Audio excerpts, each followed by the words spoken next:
Welcome to the Cool Tools Show. I'm Mark Frauenfelder, Editor-in-Chief of Cool Tools, a website of tool recommendations written by our readers.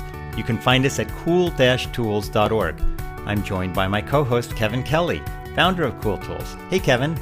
Hey, it's great to be here. In each episode of the Cool Tools Show, Kevin and I talk to a guest about some of his or her favorite uncommon and uncommonly good tools they think others should know about. Our guest this week is Stephanie Jaros. Stephanie is the Director of Research for the Department of Defense Counter Insider Threat Program.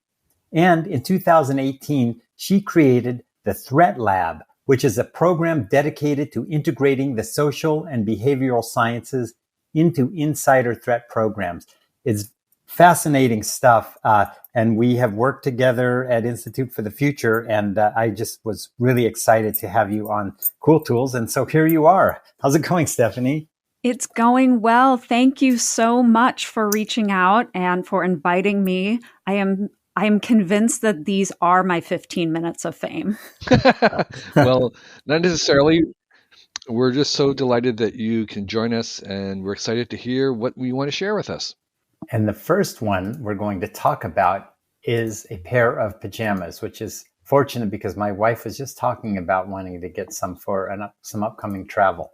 So yes, my first item is in fact a pair of pajamas. But before I get into that, let me just say a couple of things. So one, my boss and my lawyer have said that I need to make it very clear that I am not speaking for the Department of Defense, lest anyone out there think that the Department of Defense is endorsing a pair of pajamas. They are not. And so I just needed to make sure that was very clear. That's right.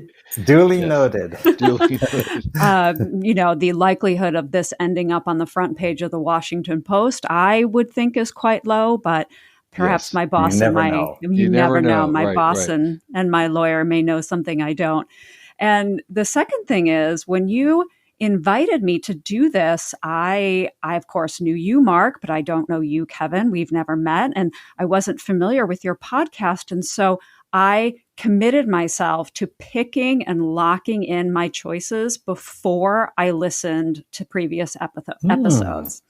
And that was both a good idea and perhaps a bad idea. A good idea because these four items, they are themed, and it really got me thinking about, well, what do I do? What do I not do? And so many things were on the list of things I don't do. I don't garden. I don't cook. I don't exercise. I don't have kids. I don't have a mortgage. And I realized, wait a second, this is now spiraling a bit out of control. And that can't possibly be the message that Mark is trying to tell me about my life. And so I thought, well, there are things that I do, but they really do seem to fit into this, how to be a middle-aged shut-in. And so that was the theme. Excellent. An emotionally stable, healthy, middle-aged shut-in is what I really settled on. That's most of our audience. So you're going to talk to them. Well, yes. So that may be your audience, but that is a wonderful transition into why it was bad that I did not listen to the other episodes, because I listened to Douglas Copeland invite you to dinner. And I thought, what am I doing? What am I doing on this podcast? And Douglas Copeland and, who was the other? Andrew Main and Nick Bilton. I have all of their books, and I've met Vanessa Mason and her impressive research. Cool. Yeah. And all of these people had such wonderful tools. And I thought, oh my goodness, I have pajamas. So maybe this will connect with a new audience or a slightly different audience, or audience members who had to look up the word oscilloscope like I did. No, we love it that there's such a huge variety. That's why we keep doing this. And I don't think we've had anybody suggest pajamas before, but that is exactly why you're here. All Yes. right. So tell Well, us about why these pajamas, how they're better than other pajamas, and why you love them. so I am a bit of a subject matter expert in sleeping. In fact, You're I good. Are you a good sleeper? I am an excellent sleeper. I don't know if I was a good sleeper when I was a baby. I should ask my mom. I'm seeing her in a couple of weeks, fingers crossed with COVID restrictions. But Yeah. what what my Olympic sport would be is napping. I can fall asleep anywhere. I can fall asleep sitting up. I can fall asleep on a plane. I know some people can't do that. When I used to commute and live on the East Coast, I would travel from Baltimore to Washington, D.C. every day, taking the 6:13 a.m. express. I would be out by 6:15 and then promptly wake up when we pulled into the station. And Uh-huh. so Oh, wow. and I know a lot of people cannot do that. Okay. And Good for you. Yeah, that's yeah, a superpower. Okay, you've it got the Yeah. really superpower. So this is is. your uniform? Is this you're saying you get the This superpower? is And my, this is yes, this is, yeah, I feel like, should I get like badges, like merit yes, I think so. badges? I think you should Yeah. have some designer colors too. I mean, I've been in relationships in the past where someone has come, I've been napping and someone's come into the room to make sure that I'm not dead. And that's very kind of them. But so let's get to these pajamas. So I have explored a number of pajamas over the years, and I have often found one of two things or both. One is they do not hold up multiply or washed multiple times. They just start to really thin out to the point where it's not that they're see-through, but they're really not of a high quality. And so they fall apart a little bit. And then the second thing is they shrink. And so I went with these particular pajamas from LL Bean specifically because they hold up really well. They're a bit pricey, so they are a bit of a treat, but they hold up very well. And being in COVID, I don't know about either of you, but I have not been to an office space since March of 2020, and we have had no instruction that we are going back at least until March of 2022. And so Really? yeah. And that is not the same for the East Coast. The people have already been called back to the Pentagon, at least on, not quite 100%, but there are people who go in and out every day. And there are people who go to our headquarters office on the East Coast every day or a couple of times a week, I think. But there have been a lot of changes to our office space on the West Coast. And I don't think we're really going to be going back anytime soon. And so I can say with authority that these pajamas are getting washed once a week for the last now more than 52 weeks. And they're holding up. They are. And I do not. So one of the things that I love to do is I do love to clean, but I didn't put any cleaning products on this. But if I had a fancy washer and dryer, I would be less inclined to say so strongly that these pajamas hold up. But I have such a garbage washer and dryer that's in this apartment. And so it's older. I mean, it has to be older than, definitely people's children who were born in the 90s. So these things, I don't even know if you can still get these at Sears or wherever it is you buy these sorts of things. So it's a crappy washer and dryer. These things are getting washed all the time and they hold up. Number two is, though, they do shrink, these particular, and I know that because I've now bought two different sizes to test them out. So these are really user-tested pajamas, which the more I talk about this, the more embarrassed for myself I kind of get. But anyway. You should be.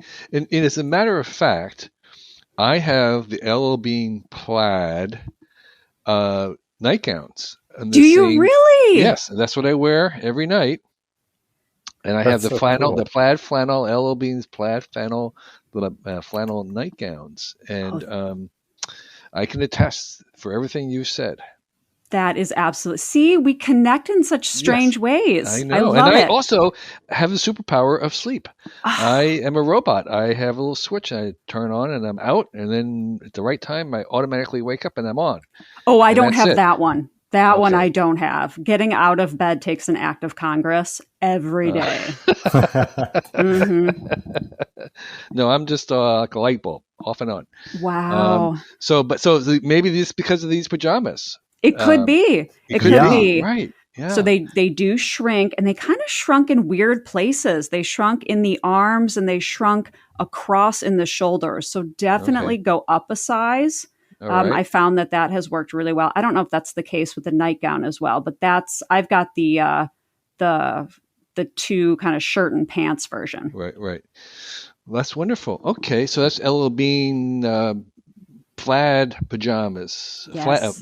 I keep thinking plaid flannel, but I think flat is even better. I love Yeah, that. there you go. I love that. Shorten it. Yeah. Stephanie, tell us about your second cool tool. So, one of the things that I do spend a lot of time on is reading. I mentioned that I used to live on the East Coast, and I lived in a pretty big house. And when I downsized and moved to California, I got it in my head that I was going to become a Kindle person. And so I donated hundreds and hundreds of books that I had accumulated over the years. And I got to California and I was just so sad. I was so very sad. I missed my beautiful books. And what did I do? I bought them all back. And Wow. which is, I mean, if there are any rational choice scholars out there, any economists out there who want to talk about the irrationality of consumer behavior, that is They should fantastic. interview you. Right. They right, should. But I love that. I've always considered books to be artwork when they're all on the shelf and you can see all their covers or their spines. They're just beautiful. Yeah, you should see Kevin's library. He's got an amazing... I'm in the middle right now, sitting in a 2-story library right now, surrounded by way too many books. Oh, what a wonderful gift to yourself. It is. And I tell you, nothing makes me as happy as having all my books in sight. Yes. It's a real luxury, I would have to say, but that's where I spend my days. So yes. Oh, I understand that. I understand. So you have a particular book that you want to suggest? Yes. And it's John Carreyrou's book, Bad Blood. And when I did look at your website, I found it on there. And so I don't know if Cool Tools has already talked about this book, but I think Mark's a fan of the book, right? Yeah, I read it and I really liked it a lot. But tell us about it. So what I love about this book and so many others like it, I mean, I could have picked so many of them that are about this phenomenon of the entrepreneur celebrating the inventor, the people who make new things, break down barriers, challenge conventional thinking, and everyone loves them until they don't. And then they just flame out. And it's fascinating to me. On my nightstand right now is the new investigative journalism book on WeWork. And I've always thought of kind of Adam Newman as that East Coast version of Elizabeth Holmes. And this book, and this is one of the questions that I was so excited to ask you both about, because something about the culture of Silicon Valley made this experience and made Elizabeth Holmes possible. And for those of you who aren't familiar, there's a podcast, and I think there might even be an HBO documentary out there. And this book, it is about a Stanford student who later dropped out, who wanted to invent a machine that with just 1, 2, 3, 4 drops of blood, not vials, but drops of blood, could diagnose a variety of conditions in humans. And she was able to successfully secure millions upon millions of dollars of capital, a very impressive board of directors, including, I believe, General Mattis, Secretary Schultz. And of course, the machine never worked. And if I recall correctly, she also partnered with a pharmacy chain. I can't remember which one it was. Walgreens, or CVS. CVS. Okay. CVS, yeah. And got these machines into some of these stores that consumers around the country or in parts of the country used. And in some cases, they were diagnosed with diseases they didn't have, or they were shown to not have diseases or conditions that they did have. And what is most fascinating to me is, as somebody who has sociology degrees in the sociology of sex and gender, it's a woman who pulled it off. I always get a little excited and feel that feminism has moved forward when women get busted for doing really bad things. You know, it's women are the villains. Okay, yeah, it's real. It's progress. It really is. When we are entering white collar crime, it's fascinating to me. Yeah. And so that's a little bit about why this story just captured my attention, because unlike stealing money or something like stealing something else, this was people's health. These were life and death decisions that people could have made when they got the results of these tests. And there were so many red flags along the way. There were employees who knew things weren't right. Obviously, I didn't work there, and so I just know what's in the book and in the media coverage. But there are enough people who said that it was a terrible environment. It was toxic. It was mean. It was people came and people came and went all the time. And so I just, not having been born and raised or had a career in the Silicon Valley, how do you two think that something like this could happen? It's funny because it's kind of like a glass half empty, half full. For me, it's sort of actually, what's interesting is that it doesn't happen more often. I mean, the fact that they have this one is kind of a rare thing. It's actually amazing that it doesn't happen more often, and there aren't really that many that do happen that way. And it didn't go. Maybe in another era, it could have gone on even longer. And so maybe the thing about it is that it was discovered so soon. You can say, well, how far it got pretty far, but again, because we have this very strong investigative tradition, the Wall Street Journal, they were able to break it open. And if you have that kind of force of investigative journalism, and it's only finding one of these every, I don't know, so often, that's amazing. That means that basically it's a pretty good system. That's interesting. That is really interesting, because those are some of the questions that we ask for those of us who study, in my case, espionage or workplace violence or IT sabotage. The fact that they are these high impact events, but why don't they happen more often? Right, exactly. Right. Why don't people steal things more often Yes. or sell them if you did I won't say if you do it right, but if you do it once, and you do it for enough money and you really plan it out, maybe you could get away with it, but maybe not. So yeah. That's a fascinating point. I love that. Yeah, that's because, I'm an off the chart optimist, so I tend to see these things. For me, what progress is a lot about is about the things that don't happen. And so a lot of what progress is about is the things that would normally have happened in the past that don't happen as often now, like the 2-year-old child who does not die of smallpox or whatever, or the family who was not robbed of all their surplus. And so for me, the real thing is not the fact that these happen every now and then, it's that they don't happen more often. And that's something that we can celebrate in a certain sense. Mm-hmm. The fact that there's a best-selling book because it's so rare. Right. What a great way to think about it.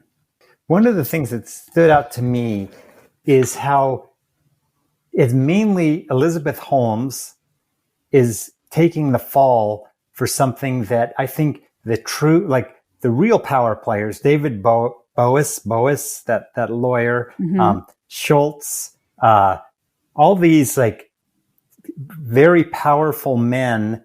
Who are not in Silicon Valley, by the way, who are East Coast people. As soon as things started getting bad, I really feel like they knew everything that was going on. They were in the meetings. They could have pulled the plug. They could have announced, but they just kept this lie perpetuating because they were hoping to profit from it. And then as soon as things got bad, all the blame fell on her. She's not the only one who, is part of this issue. And for her to be the scapegoat is, well, I'm not the scapegoat because I do think that she did terrible stuff, but there were other players who were getting away with it. No, Kevin, you made the comment that these are East Coast people who were on her board, and so I want to know more about what you mean by that, because you're right, and I hadn't thought about that either. Well, you'd asked the question that this was kind of like what about Silicon Valley stuff, and I'm saying yes, the organization, the company wasn't in Silicon Valley, but a lot of the high-powered people were not in Silicon Valley, and I think that was part of the problem, is that they were a little bit more easily bamboozled by this, whereas in my recollection, a lot of people in Silicon Valley had wanted nothing to do with it. That's interesting. Because they were saying that this is not working. There was this kind of underground, invisible thing of like, no, I don't believe this.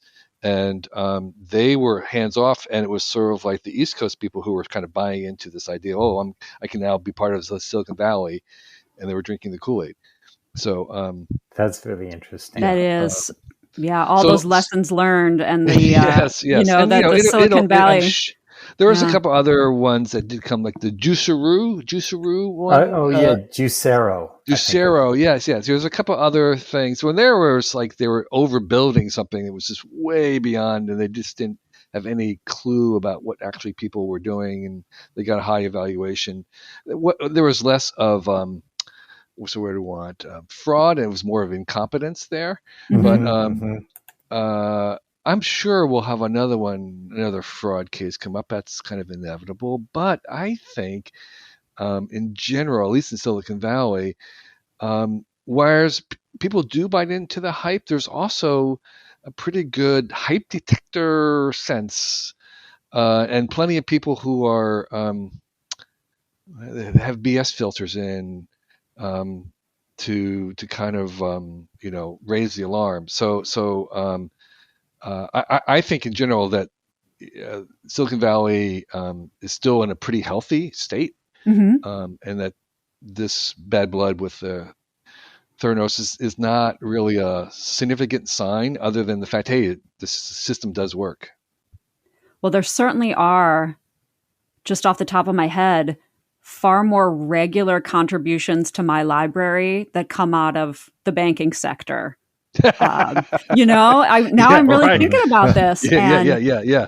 And Adam Newman and his wife is also, to me, one of the most fascinating people, and the brain gymnastics that it would take to go from, we have successfully created a leasing company or a real estate rental company, so now we can create a school. Is fascinating to me, how you go from one area of expertise to a generalist, and how we celebrate people until we don't, and then how we recover in the stories that we tell. So I'm so glad that you shared your thoughts with me, because that really is a great way to think about this. Right. So let's shift to something less profound, but maybe more interesting, but equally important. in the grand scheme of things. If not more. Yeah. If not more. And let's talk about cat charmers. Yes. So I don't even think I needed to say that I have cats. I think that any person listening to this already knew that. Who would have guessed? I know. And I'm actually allergic to cats. And so my sinus surgeon was, I think, personally disappointed in me when she said, that's not helping your sinuses. And she almost dared imply that I get rid of my cats, but then I gave her a look. And, she just kind of shook her head and said, hey, if you want to put my kids through college, by all means, I'll take your money. And so for years and years and years, I grew up with dogs, big dogs, St. Bernards. And then I was never a cat person. I never understood what the point of them was. My aunt had a wonderful cat, though, and I kind of thought of him as an exception. My brother's cat, you never saw. It only came out at night and would wander around the house and just was this Krabby Patty of an animal. And then I lived in Baltimore, and for whatever reason, I got it in my head that I needed a cat because we lived, my partner at the time, we lived in a very old Victorian home. We had mice, and he was about to go on a work trip for nearly 2 months. And I thought, well, I bet if I get a cat, I really won't have to do much with it, and it'll take care of my mice problem. So we went to the local shelter, and there was just the most affectionate, beautiful cat. She was a little pudgy. So we thought, okay, we'll take her to the vet and we'll put her on a light diet, but she was otherwise healthy. And so we were really happy. And she had, been spayed. And so we were all set. And 30 days after we got her, she was in bed with me in the middle of the night. My partner was gone, and I heard a noise I had never heard before. And she had just given birth. Oh my God, that's why she was pudgy. And we had put her on a low calorie diet, and she had no prenatal care. And I called the all-night vet, and I don't know if they record their messages for training purposes, but the words that came out of my mouth, it was 3 or 3:30 in the morning. And, the woman, sweet as can be, thick Baltimore accent. She's like, are you sure it's a kitten? Maybe she brought you a mouse. And so I'm like, okay, let me look. Dumb enough. Like, of course, what else would it be? And so it's a kitten. And she said, well, she's going to have more. And I was dumb enough to ask. I was like, well, how many more? And she's like, hon, I don't know. I said, well, what do you mean? And so I found a box. We hadn't lived in the house very long. I put Ilsa, who was the name of the cat, named after one of my professors. I put her in a box and her first baby into a box. And we sat on the floor, and 3 more kittens came. And she was a calico in all different colors, came out. And then I went and I took a shower, and I came back, and her last one was there. And so she ended up with 5. And ever since, I have been a cat person. Wait. So did you keep all 5? So I was a bit ridiculous about screening who was eligible to adopt one of these cats. Is this such a good reason why I don't have human children? Because I know I would be a ridiculous parent. And so we kept 1, and then the other 4 went to pre-screened colleagues of mine. And one person had actually recommended a friend of hers who was looking for a kitten. And I spoke with this person on the phone, and I just didn't get the feeling that she was going to be a good fit. So I had to decline her. Is this the kind of a case where if people had been screening you, they would not have let you have a cat to begin with? Oh my gosh, they wouldn't even let me have a driver's license. I mean, no, of course not. I'm also one of those people that I will make something that you're supposed to build, like an IKEA desk or something like that. There are only 2 or 3 tools that are required, the Allen wrench, maybe a screwdriver. By the end of the day, I will have a mallet out. I will have super glue out. I might have the drill out. So it really is the screening, I guess, goes both ways. But I have been a cat person ever since. And the cat, Peanut Butter, is one of my cats right now. And the only toy that she has liked consistently, even on a daily basis, is this rainbow cat charmer. And what's particularly funny is I didn't even buy it for her. When I first started dating my boyfriend, he was so smart. He sent me a gift or brought me a gift, and he brought a gift for the cats. Oh, he knows the way to your heart. Oh, yeah. So, I mean, there is a little piece of dating advice to your audience. I can't even remember what he brought me. I have no idea. Maybe a book? Flowers. So, I have no idea. So describe the cat charmer for those like me who have no idea what this could possibly be. So it's about a 1-foot-long plastic stick, and at the end of it is a ribbon. So kind of think of rhythmic gymnastics that you'll see at the Olympics.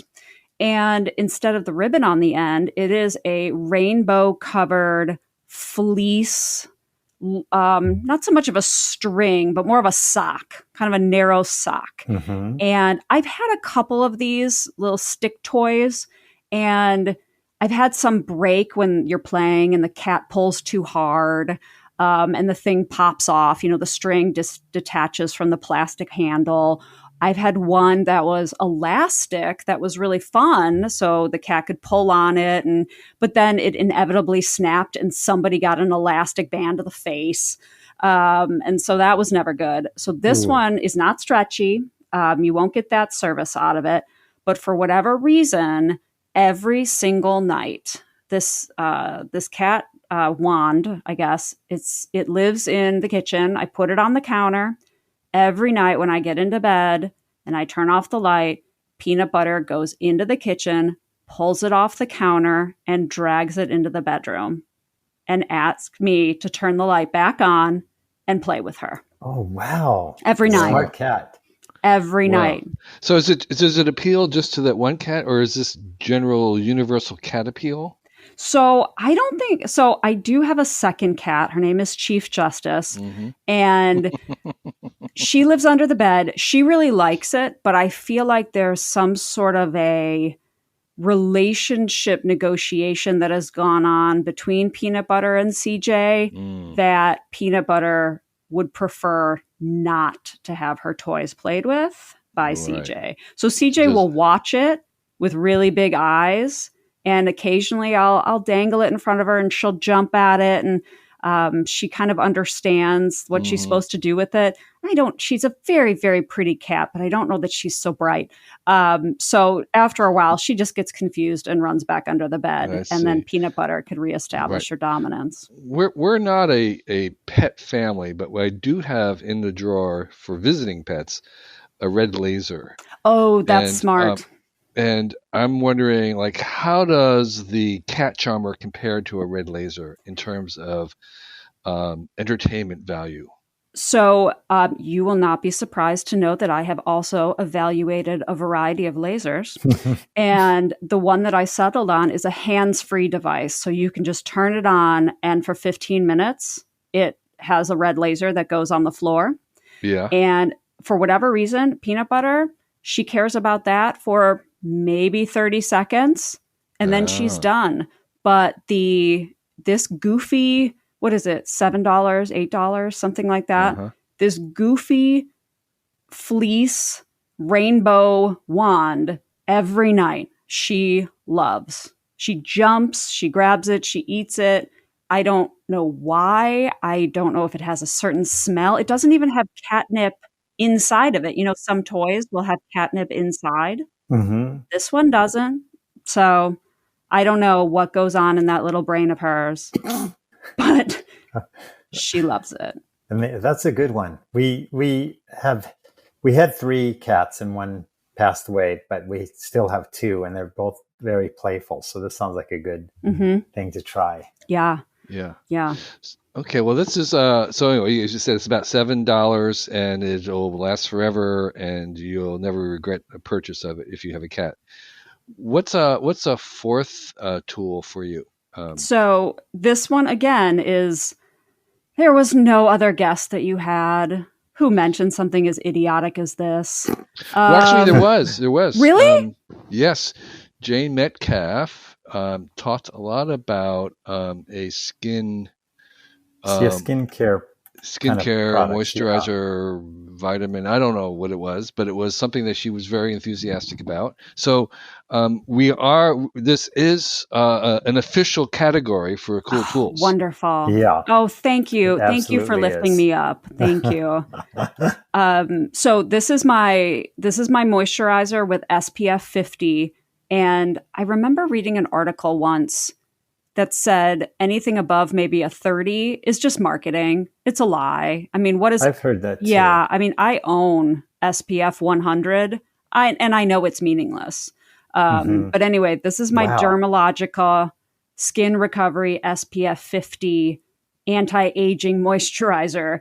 It seems like the more words that are in a product, the more likely I am to buy it. And the more expensive it is. Oh, this is not cheap. This is not cheap at all. This is another treat. And what's even goofier about something like this? So obviously to be a shut-in, you need to be wearing sunscreen if and when you do go out, hopefully not in your pajamas, but nothing wrong if you do in fact go out in your pajamas or with your cat. And so the SPF 50 works really well. I can attest to that. What I can't attest to is I've been using this since I was in my late 20s, and it says it's anti-aging. I don't know what that means. You're still 20 though, right? Exactly. I mean, we use all these products. And I remember when I first bought an eye cream, because of course somebody told me that I needed to. And I thought, well, I'm just going to use it on one eye and for like 20 years and see what happens. And we'll see if the other eye actually looks different. But I wasn't bold enough to do that. That would have been such an interesting experiment. I know. Yeah. Today, if you had a YouTube channel, you would do that. Yes, for sure. Exactly. I know. I really want to hope that there would be a visible difference. I mean, that like my one eye would have fallen out, or my lashes would have gone prematurely gray. I have no idea. Well, but there was actually a truck driver who did this experiment inadvertently. Really? Yes. The side of his face on the window was completely weathered. Oh, yes. That would make sense. And the other side of the face inside the cab was not. And it was sort of horrifying in some sense because the difference was very noticeable. But so he definitely should have used cream on that side of his face the entire time. Right. So I have my uniform of flannel pajamas, or what did we call them? Flads. Flads. I have my flads, and I have my reading material, my #feminist reading material. I keep my cat entertained and my skin looking not so much like an indoor vampire, but very moisturized and protected against the sun and costing me a small fortune. But I'm really convinced that the only thing it needs now is we need actually a term for this demographic, this cohort, this thing, this subculture that you're talking about. Cat lady doesn't do it? No, I don't think shut in or any of these work. I think we need something like otaku in Japanese or something. Well, I was thinking about all the other products I could have listed, and I thought, I have great flannel sheets. I have great blackout curtains.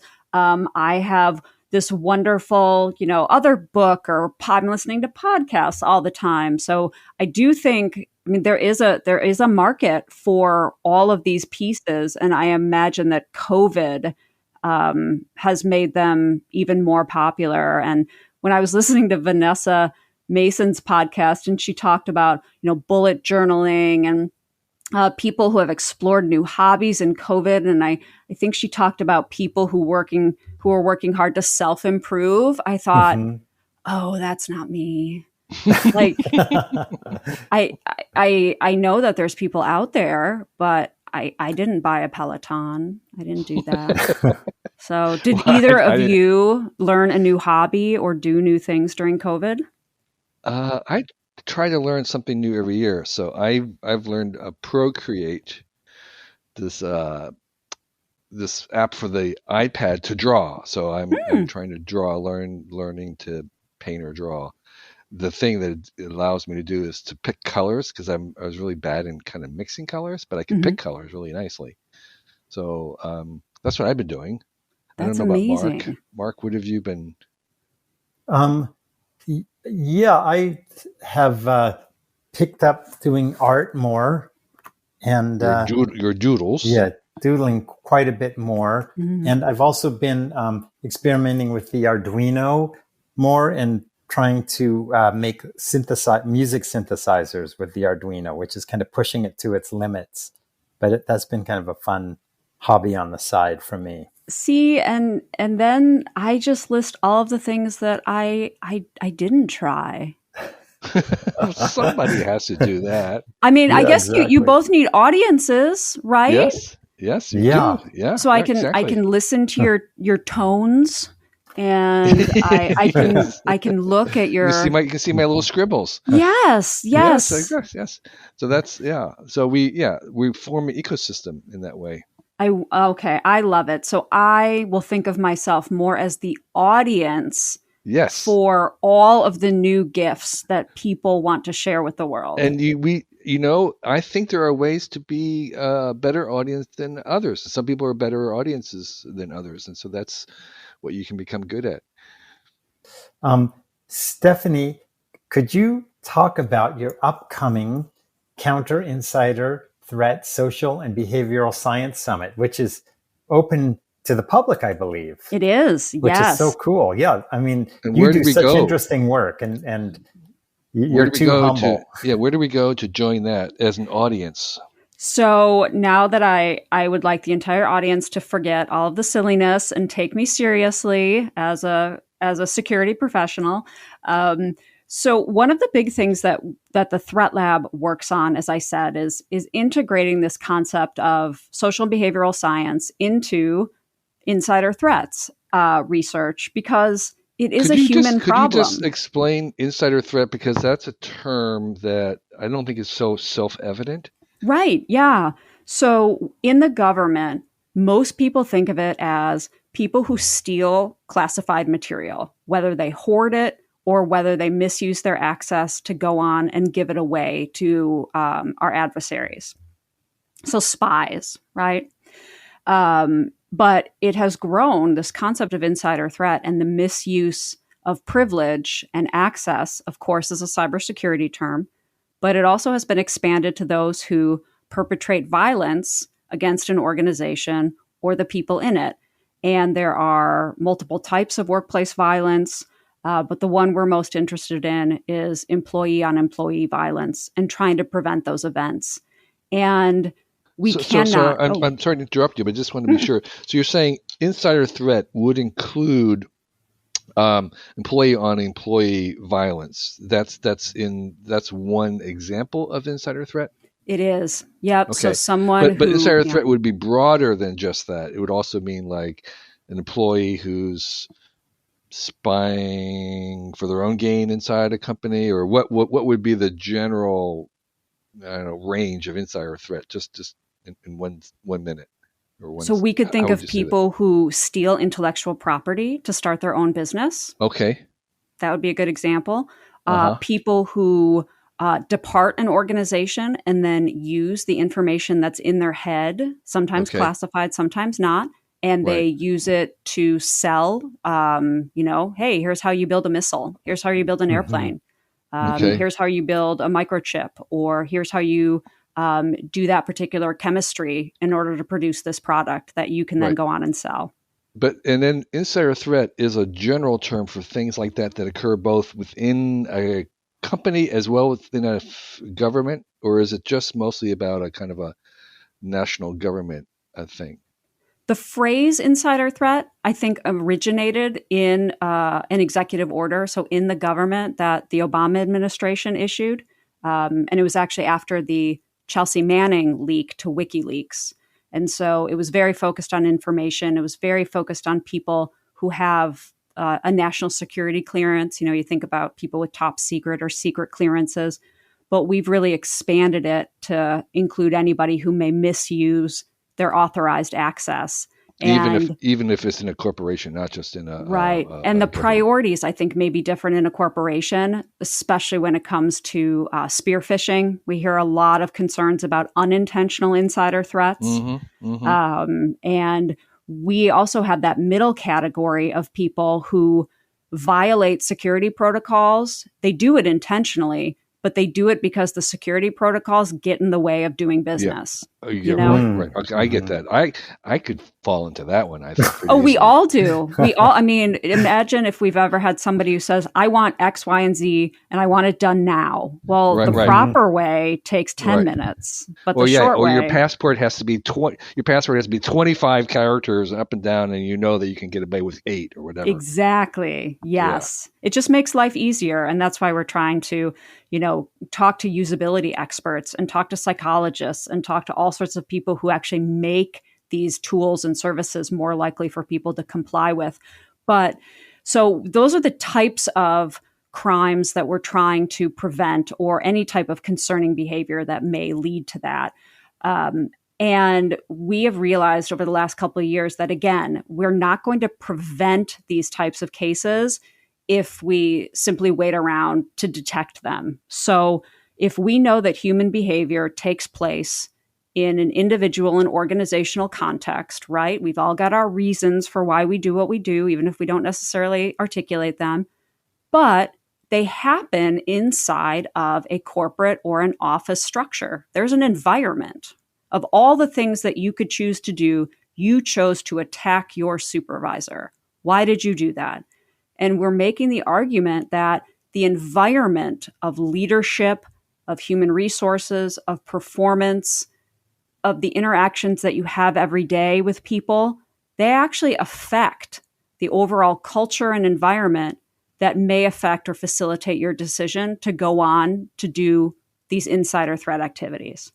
And anybody who's ever studied human behavior, they think, well, of course, that's fine. That makes sense.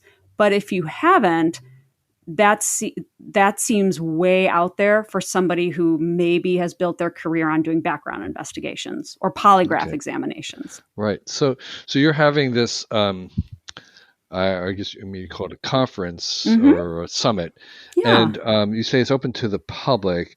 So what kind of people would you imagine would benefit the most by attending or joining or whatever? So the conference is hosted at sbsummitcom. And right now it includes registration, and you can see all the materials from our 2020 summit. But this year, registration will be opening in the next couple of weeks. And the theme is cultural intelligence. And again, not necessarily a theme that security professionals may think about as related to their work. But if we think about on a micro level, what are all the cognitive biases that are derived from who we are, where we've been, how we live, that could affect our ability to do our work as investigators and analysts? How do you interpret what you see on somebody's social media page has a lot to do with where you come from? Or do you know the person? Do you not know the person? Is objectivity truly something that can be reached in any of these things as we work to protect the workforce? And so from the micro level to the more macro level of getting rid of toxic leaders or not rewarding people just because they make a lot of money for the organization, not promoting them if they don't have the skills, the people skills.